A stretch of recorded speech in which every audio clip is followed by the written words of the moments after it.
that there is better judgment, that we have a consolidated justice system, and that we are able to also give some sort of mobilization, allocation, welfareism for our judges, as they are very critical and crucial to the process of ensuring that the justice system is preserved, right? But then we would go from the place of reminding us that sometime in February of 2021, right? There was a call by the Zamfara caucus of the National Assembly for the federal government to grant amnesty to repentant bandits in Nigeria, and similar to the approach taken with Niger Delta militants in 2009, right? And the lawmakers had argued that granting amnesty could lead to peace, and that it could lead to stability in the affected states. Now, just before I go on, let us also bring to the fore the fact that we would be connecting with a guest, right, via phone call, and we'll be having this conversation with him. Yeah. Now, he's in the person of Benedict Agunloye, right?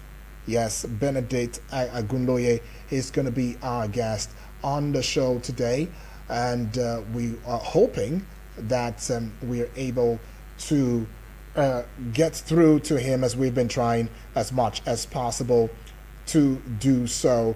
However, it is also very pertinent to note that Benedict Olalekan Agunloye is an information in professional policy and public affairs analyst. Is going to be joining us via phone call in a short bit. But where that is not forthcoming, it will basically mean that we would be having this conversation together. And I'd really, particularly, guest or no guest, love to hear your views on this and what you think about this and how you feel this is going to help our dear country in terms of the serving and meeting out the necessary, the valid judgments that would lead us to that point where we never have a combustment of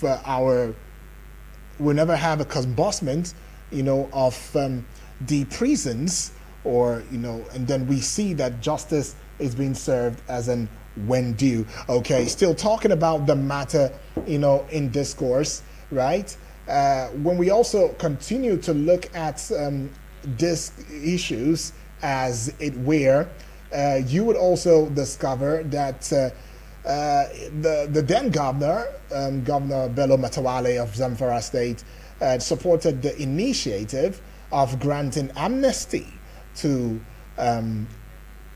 bandits. And he also, as they placed it side by side with the Niger Delta amnesty program, right?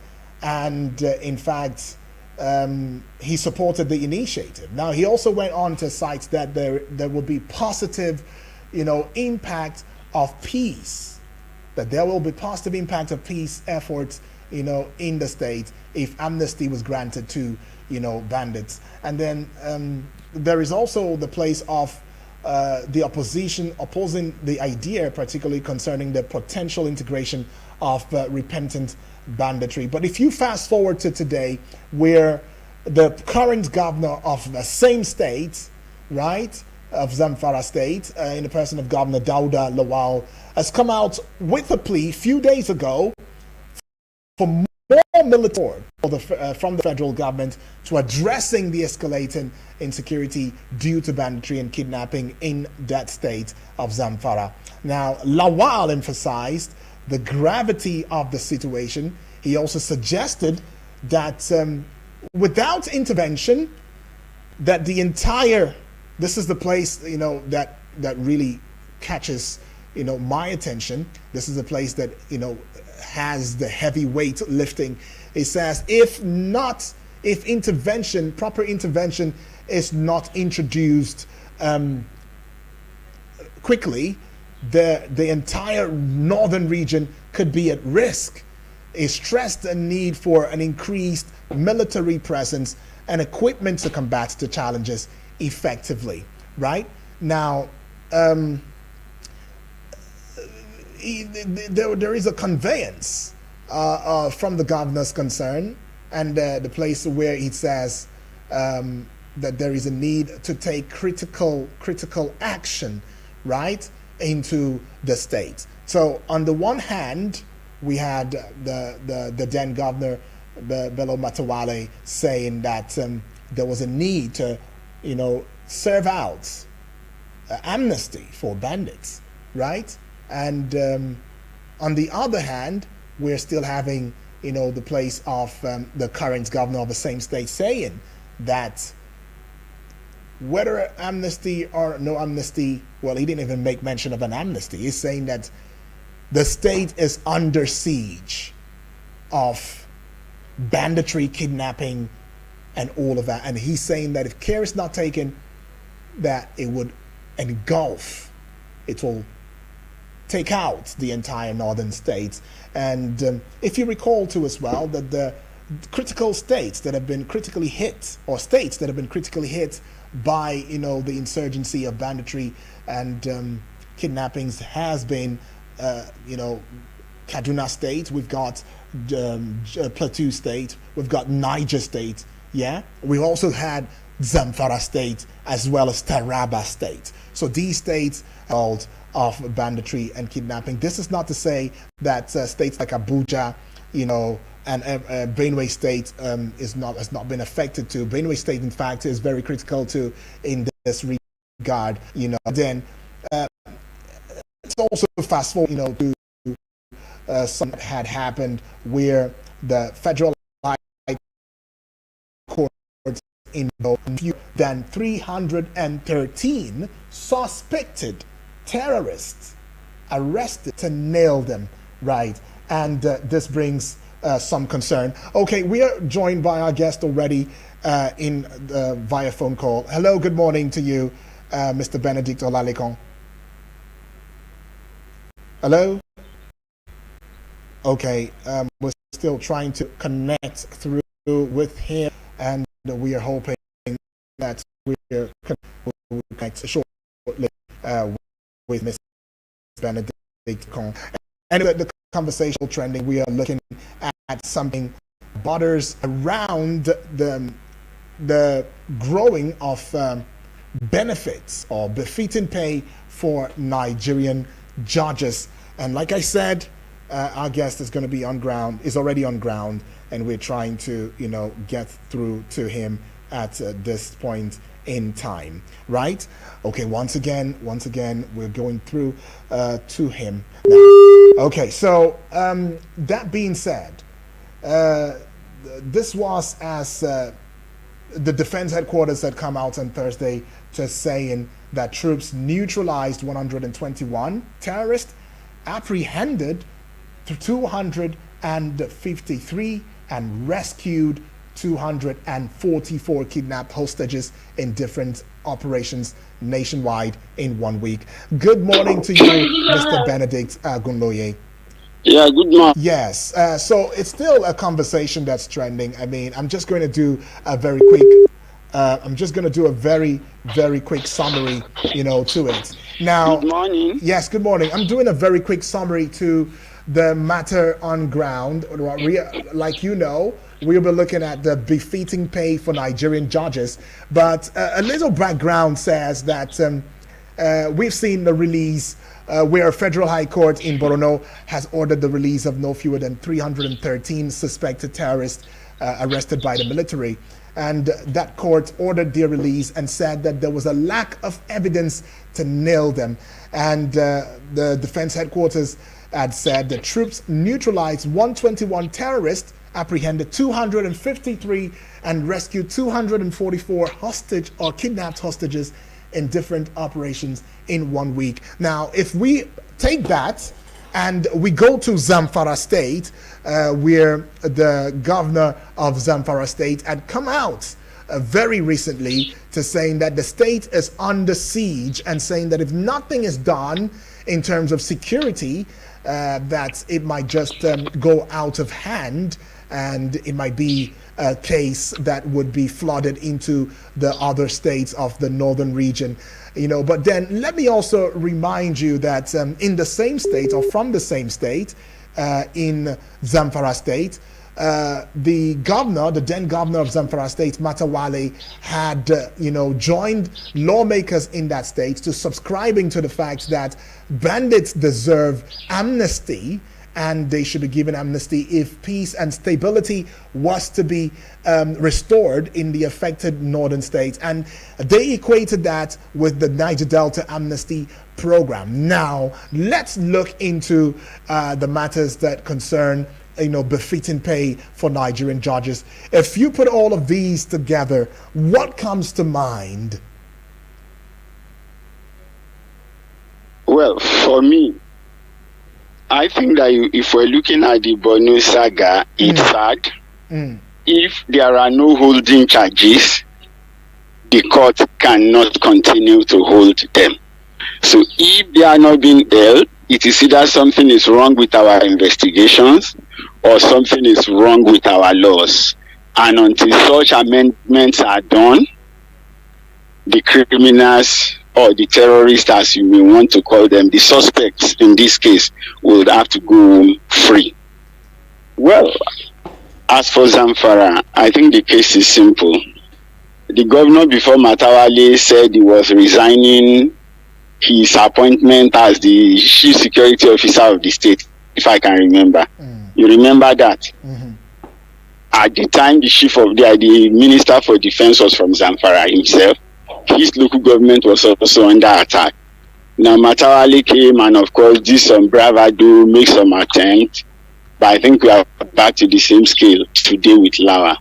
But the clarity of the situation is that you cannot and must not equate what is happening in the northwest particularly to what we have in the Niger Delta.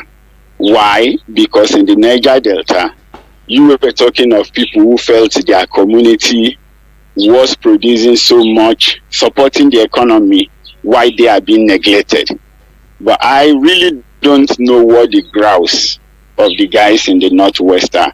So if you ask me, I think that those talking about amnesty does not know exactly what they are talking about. Right. That's the first question. They really don't know what they are talking about. These guys have operated in the fashion of pure common criminals. There is no ideology for the basis of whatever they are doing. There is no cause effect. Now, for the former president who said he thinks it's because they are hungry or they are jobless, I would also disagree with him. A lot of people across the nations around his own house in Ota are jobless. Have they come looking for him with knives to kidnap? Has he ever been threatened by kidnappers? I used to live in the Ota axis and I know that there are a lot of very hungry people. Do you get that? So if those people have not come to kidnap him, either in Ottawa or Belkuta, then it is no hunger that is driving kidnapping. Rather, it is criminality. So criminals should be addressed as criminals. But it's high time we amend our laws to address the changing situation. I think that is what it is. All right, criminals should think that is what... Yeah, criminals should be addressed as criminals, and it's time for us to amend our laws to seeing that the change, that we expect to see is indeed very, very sacrosanct, and it's very, very, close to us. But then let's look at, the fact that just recently, yes, there's a bill that's been passed, that's gone through third reading in the lower chamber, which is on Wednesday, that sought to amend, certain political, public, and judicial office holders' salaries and allowances, and act that is, when you look at it as amended, by deleting Section 2B, Part 2 of the schedule to the Act, and any other provisions relating to judicial office holders.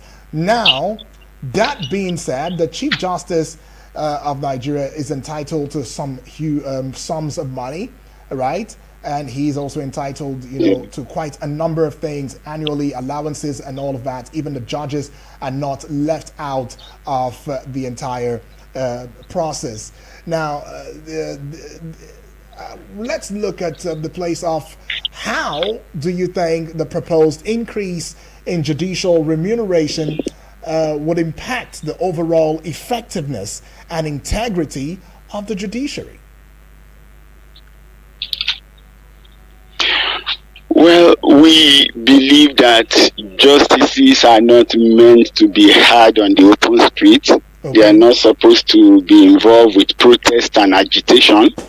They should just be at the receiving end, listening to others and taking decision. That being said, it will still go back to where I started from. Our laws are left not to be actively reviewed. We possibly have a law reforms commission, but I really don't know what their input is to the nation or how well strengthened that the law reforms commission has been to be able to respond to our laws. Now, before this increase, the last salary increase possibly for judges was possibly signed to law in 2008, taking effect from February 2007, right? That should be signed by the Yar'Adua administration, but meant to be retroactive. Now, if you look at us at the time that law was passed, exchange rate was about 120 naira to $1, right? It was actually slightly less than that. Okay. Now, if you're paying somebody that same amount from that time up until 2023, when exchange rate became 720 or 750, what that tells you clearly is that you have that salary has been so degraded that it has also almost become meaningless, right? That's also almost become meaningless. But what we need to look at how the laws can be made proactive. Proactive in the sense that when things are changing, the law can also respond. Now, there are organizations, people who work in ECOWAS and those other places within Nigeria has got an equivalent of dollar to what they earn. And once the currency devalues, there is a corresponding adjustment for them. Because if you ask me, 1,000 naira in 2007 is, as at then, about $10, right? But the same amount today is $1. So if the law will not take every other thing into consideration, I think that people will continuously be underpaid, and because they are underpaid, they will naturally be demotivated. Now, again, coming to judiciary, till this moment, I have still not gotten any explanation as to why the Jonathan 15 never thought it wise to talk about remuneration for the judiciary at all. That was a golden era. We had salaries of other political office holders adjusted in 2011. But the same regime did not see it fit till they left office to look at adjusting that of the judiciary. Now, the Buhari administration came with a promise of, we will make the judiciary a better system. But of course, they made noise for 2 years, set up what they call the Technical Committee on Judicial Remuneration in 2017. The same committee must have submitted their report in 2018. Now, this is 6 years after. That report was not actioned till again Buhari left office. So if we are to look at it, people even went as far as going to get a court injunction. I think it was Justice Mrs. Obaseki Osagai, somewhere in 2020 July, ordered the Attorney General then to work on laws to ensure that the salary of judges were increased. So blackmail did not work, court order did not work, protest, a lot had failed. So if you ask me, an increase in their salary is a welcome development, But then when you also still look at the new package, because yes, if we compare it with where they are coming from, we say it's substantial. But if we compare it with the global market where they are to shop in, it means that whereas somebody who do less, not even the chief judge in South Africa will go home with as much as $192,000 in a year, you are having the chief justice judge in Nigeria doing less than 60,000. So he's still earning less than 1/3 of his counterpart elsewhere in Africa. Okay, but I know that our legislators are earning much higher than any other legislative house in Africa. Right. Well, that being said, let's put a peg to your thoughts and open the phone lines. Let's hear from Nigerians and let's know what Nigerians have to say in this regard. Now, you've heard our guest, who's in the person of Mr. Benedict Agunloye, and you also want to throw your voice, your weight behind the conversation, the discourse. You could do so via the studio line 0907-353-0044 or 0908-766-8888, and the WhatsApp portal number is 0909-705-4450. Right, and just to also let you in on the fact that you can watch us live as you get onto social media platforms where we have a strong presence. Talking about YouTube, our YouTube channel is at Eagles FM Abuja, while our Facebook page where you could as well watch us live is at Eagles FM Abuja. Get on there and find out that one thing is the truth, and you can as well get engaged via X, TikTok, Instagram, and so on. Well, we'll be going to pay some bills when we come back. Of course, it will be more to hear from you, as well as the conversation will thrive to a reasonable conclusion. Don't go away.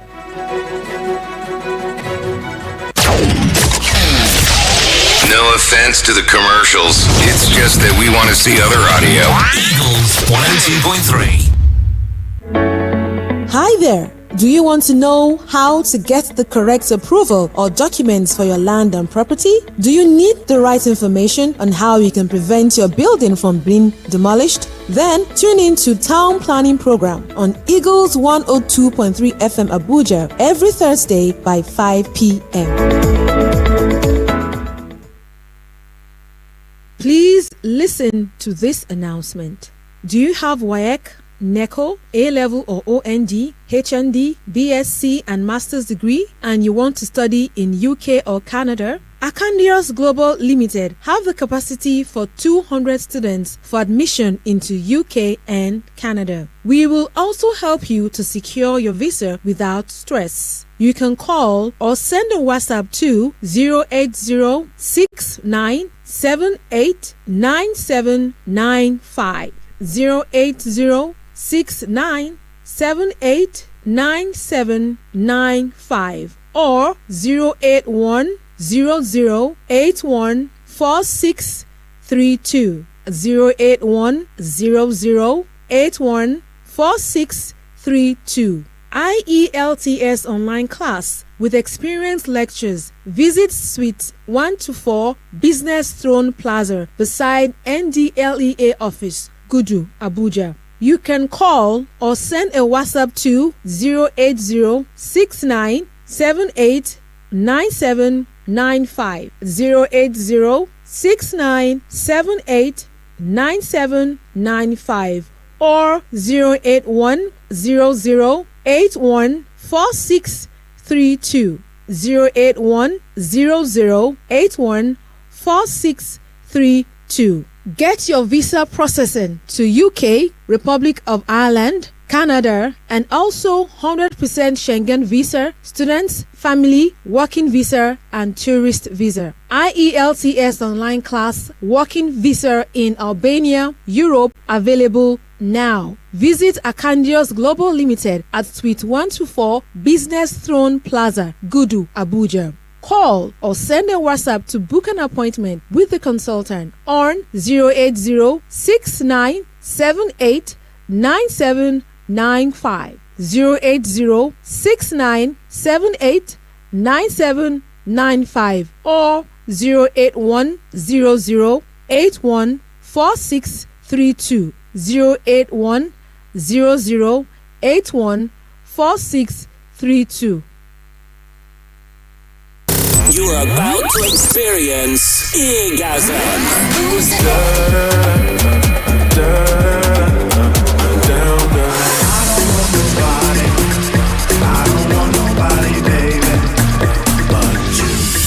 On the Eagles 102.3 FM.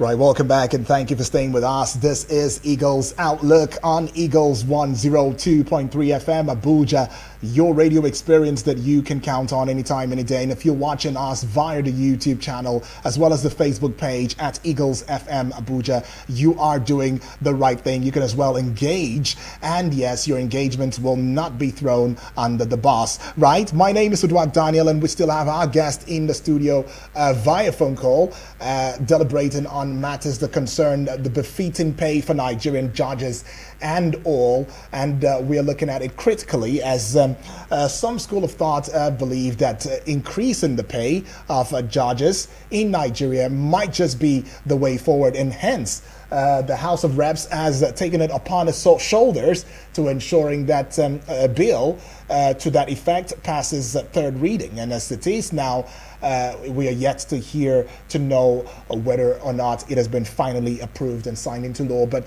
that being said, there are expectations, from this bill, from the passage of this bill into law, and one of such expectations will be the fact that it would allow for judges to be up and right in their delivery of their duties and responsibility. But Mr. Benedict, could we say that the performance of judges in the recent past or in the past can be traced or alluded to the fact that they have not had some sort of welfareism based on remuneration and all that? Or when some others are believing that there is a need to also reform the judicial, system for better outputs. What is your take on it? No, absolutely, we need reforms in our laws and, of course, in both the entire judicial and the court system. Our courts are still mostly driven by longhand. Right. So to a large extent, they are still reliant on the punctuality and the ability of the judge to capture. But what you would expect is that in the 21st century, court recording system now has been over 40 years. So for a technology that has evolved for 20 years, I don't think that it would be right for us not to be partaking in it at any point. Right. Even if it would be just voice recording. Now, the voice recording systems of today are effective enough. I've interacted with some, I've done a few installations of such with some other colleagues in Ghana and in some other African countries, so we've seen them work. If it works in those places, obviously the audio recording systems can work in Nigeria. So beyond just talking about the salary, we need to look at the work environment. How decent is the work environment for the judges, right? How loaded or how free are their timetable are? Yes, Judge, we right now, people are more of being persecuted than being prosecuted in Nigeria. I've seen a little boy on wrong trump-up charges has been put up, and for a whole lot of 5 years, he was going in and out of court as an awaiting trial man. 5 years. And in the end, 5 years was what it took the boy in this FCT before finally he was left off the hook. In the process, the mother got sick. In the process, the mother died. He couldn't attend the burial. Now, that is just one case, right? At some point, they would tell you, okay, the judge is on leave, or the judge is on this. At some other point, the judge has gone on election duty. and then the judge will be back, the Ministry of Justice has done transfer. You hear all manners. A lot of our cases have issues. Why do you have to assign a case to a new judge? In most cases, get transferred or get promoted. It is also because there are no record, right? If there are documented record, electronic evidence accepted by the court that this is the record of should be transferred to new judge, not that the new judge will start the case all over again. Okay, but in the current practice, he has to start it all over again because the other judge will, even if the other judge is to transfer him his diary and notes, he or she might not be able to get exactly, because that is personal. But where you have a written, a recorded version, right? It becomes a standard that this number of hearings have been done on this case, and whoever wants to proceed on the case need to necessarily first of all go back and update himself, right, on existing electronic record verified by the presiding judge at the time, by the participants, that's the defendant, the plaintiff. Hello, are you there? Everybody will agree that okay. Until there are some measure of drastic reforms, salary alone will not change the face of judicial system in Nigeria. Salary will not translate to computer. Salary will not translate to printers. Salary will not translate to delays. So we need to have reforms that at least took into consideration the fact that somebody that is being prosecuted should not be persecuted. Then it brings us to the place of where the role or where the National Judicial Council actually stand, because there are some thoughts that it's saddled with the responsibility of maintaining some discipline within the judiciary. And there are calls for efforts to sanitize the system.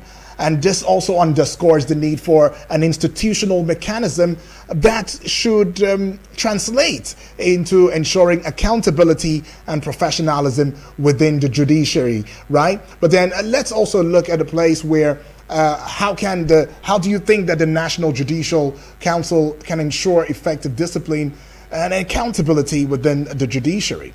But just before you put an answer to that, let's also let you know that listening, that you can be a part of a conversation. You can also let us into what you think about the entire process that is ongoing with the call for a befitting pay for Nigerian judges, and what you would feel the responsibility should be for the judges should this bill indeed find its way to becoming a law, and what you also think about delayed cases, right? And what can be done in this regard. Join the conversation via the studio line 0907 353 0044 or 0908 766 8888, and the WhatsApp portal number is 0909 705 4450. All right, back to you, Mr. Benedict. The NJC. Do you think the NJC has got some roles to play? The NJC for me is more like a regulatory council, and a disciplinary committee. Okay, before you go further, before you go further, that determining procedures. Yes. Determining, because they are just to check that okay, these are the laws in place. Yes. You have complied, you have not complied. And so based on the compliance or non-compliance, you punish judges. There are vacancies, you need to fill them. They make recommendations. Right. But we are talking about the fact that it is not yes, maybe the NJC would also be in a position to say, just like we had in broadcasting, to say that look, okay, courts across the nation, we are giving you 1 year to transfer from long-hand reading to any form of reliable electronic recording of records of proceedings. Yeah. Perhaps that regulation or that declaration can come from the NJC, which if that is handed down to the states, then the state courts the High Court, the Court of Appeal, and all the state courts, Yes. the magistrates and the rest, will then over that period. Maybe it's going to be a period of 1 year, a period of 2 years, or a period of 3 years, over which they should acquire the right infrastructures and then equip the courtrooms appropriately. Let's put a peg But to your thoughts. The truth is that right now, our courtrooms are not in order. Yeah, let's put a peg to your thoughts. The and take this courtrooms call. are not Hello? ready for a number of technology intervention. Okay. So if you bring in technology, Yeah. Are you there? Hello, are you there? okay. Now bringing Yeah. So in let's technology let's take a call right about now, and so that we can build the frontiers of the conversation. Hello, good morning. Hello, Mr. Duaka. Yes, Good morning, sir. Good morning to you. What's your name? Where are you calling from? Yes, sir. God bless you, sir. And God bless our guest. My name is Hundu, taking all the way from Nasarawa State. Go ahead, Hundu. Yes, Mr. Duaka, you see, your guest have said so many things that are on my mind this morning. I really want to appreciate him for doing such a wonderful justice to the topic. And one thing I want to add up is the issue of technicalities by judges. I don't expect that technicalities should override substantive judgment. I expected that substantive judgment should overtake technicalities.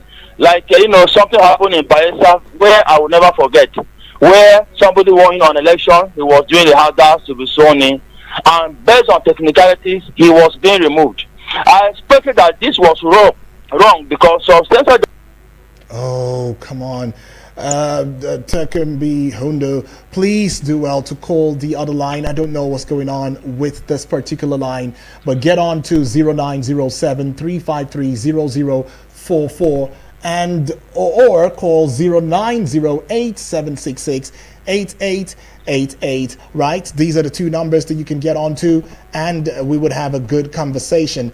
But you can also get onto the WhatsApp portal number, which is 0909 705 4450, and drop your message. And of course, the guest would make a very strong attempt to reacting. Mr. Benedict, you've heard some part of what Hundo's Tekumbi had said. What do you think about this? Hello? Hello, Mr. Benedict? Yeah, I'm here. Yeah, so Tekumbi, cited issues of technicality, and he was trying to buttress that point before he went off. What do you think about that? Well, when you come to technicalities, right? Every field, every profession have its own tricky tricks, right? Okay. There are tricky tricks. But however, how do you limit playing to the gallery with technicalities? When you bring in technology, justice will not only be done, it will also be seen to have been done. Now, when we are saying, oh, you have 180 days to run this prosecution, or you have this number of this, or you have that number of this, if we actually bring in technology into these things, we will realize that we don't need that length of time. We don't need that length of time to get those things done. And because we don't need that length of time to get things done, things are going to be done quicker and there won't be chokes. I think for the Bayelsa is referring to one of the big shock of it was that it happens on the eve of the swearing in. Right. Maybe if it has happened a month before, for instance, David Lion will not be there doing rehearsal on how to take over from the governor. I don't know if you get what I'm saying. Yeah, if it's been a month earlier, it will not have been him that is there doing the rehearsal. Everybody would have known the face and the state of things. So to a large extent, we need to do what you call quick adjudication. Justice should not just be done. Like I would always say, prosecutors should not persecute the victim or the accused. The process should be there should be what you call speedy trials. issues are on ground, because you depend on long hand, something that can be done in 2 hours, you have to do it in 8 hours, and then you cannot finish, you make adjournments, you come over and over again. But whereas you are doing the recording, the judge can listen to maybe other details and make his jottings. Right. But he knows that for the actual record of proceedings, he does not require on his own, rely on his own long hand. He requires on a CD or on a digital device that he will put on his system later and play back. So he can play it back over and over again without the assistance of anybody to get the clarity of what the situation in the courtroom was. Okay. So if we can get to that point of capturing, that aspect would have been dealt with. Of course, there is the place of research. There is a place of research. How well are the research officers to the judges equipped? We can call them PA, we can call them any language. What library resources are available to them? What technology resources are available to them? What is the environment in which they live? How regular is the electricity? Can they boast of light when they get into the office? Is there network in the environment where they stay, with which they can interact with the rest of the world? I think those are things we need to define. There has to be a minimum standard for what you will call a courtroom, for what you will call a judge's office. Doesn't that also bring, to bear the place of the role of training and capacity building, initiatives in enhancing, quality of judicial decision making and administration of justice? No. Yes, all that will come together when you say, okay, this is the minimum standard. When you are setting the standard in place, you also need people who can maintain the standard, right? Yeah. If you give a primary school child a machine gun, the chances are that the terrorist will come to the child and collect the gun and use it to kill him. Is it not? Mm-hmm. But if you are giving, the capacity of the people you have. I remember a one-time president of the Court of Appeal, I think it was Justice Abdullahi, somewhere into 1998, 2008, was more like, look, we'll provide all the justices in the Court of Appeal with computers. We're going to train them to be able to do online signature and this and that.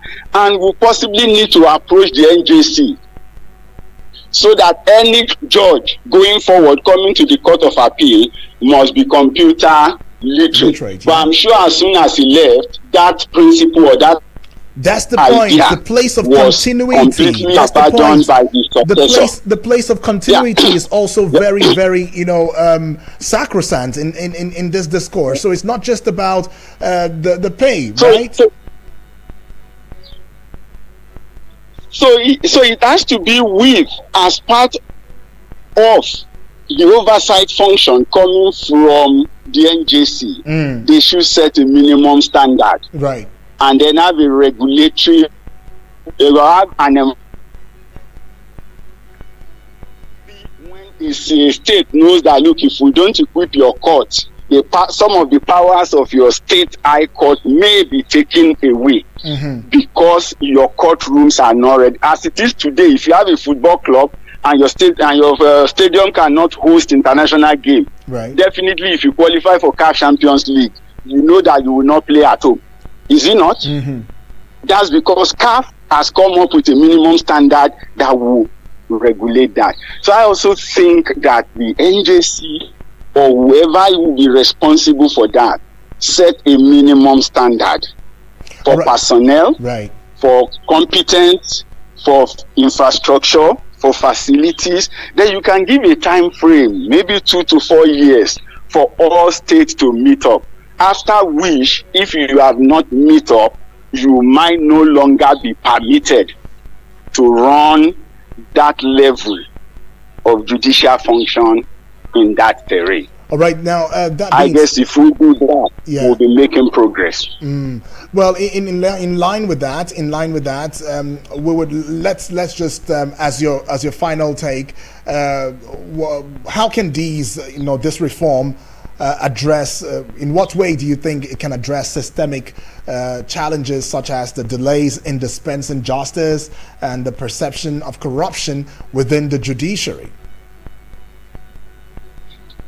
No, definitely, like we said, if you set your minimum standard and I've been in judicial technology for some time. Right. So I understand exactly what we're talking about here. Okay. If you introduce the right technologies, right, you go for digital documents, not depending on somebody. One person should not be the repository of your records. No, there should be a systemic way that even if for any reason everybody in the system is moved today, a new set of people comes in, they are going to be able to continue because there are records, there are standard operating procedures, there are rules of engagement that are written and can be seen. So you know exactly what to do when you get in there. Because the support system, of course, yes, a lot lie on the justices, but there is also a lot that needs to be done at the level of the support system.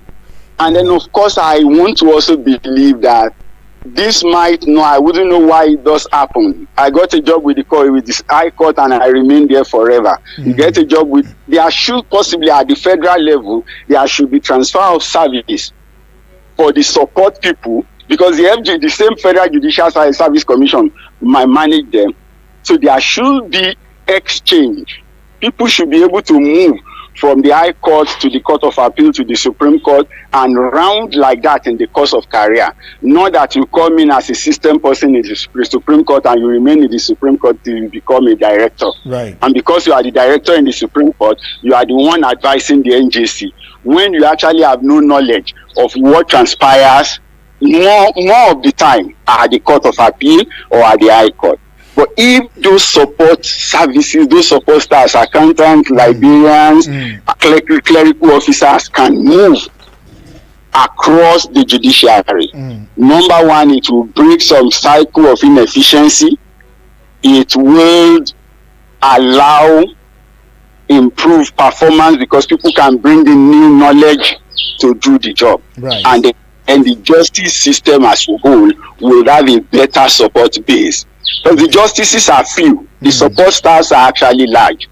And if the support staffs are able to do all their jobs, the justices will have less to worry about and focus on handling the cases and the matters that come to them. Very well. But said. right now, that is not the case. Very well said, Mr. Benedict Olalekan Agunloye. Thank you for your incisive, insightful, discourse on the matter befitting pay for Nigerian judges.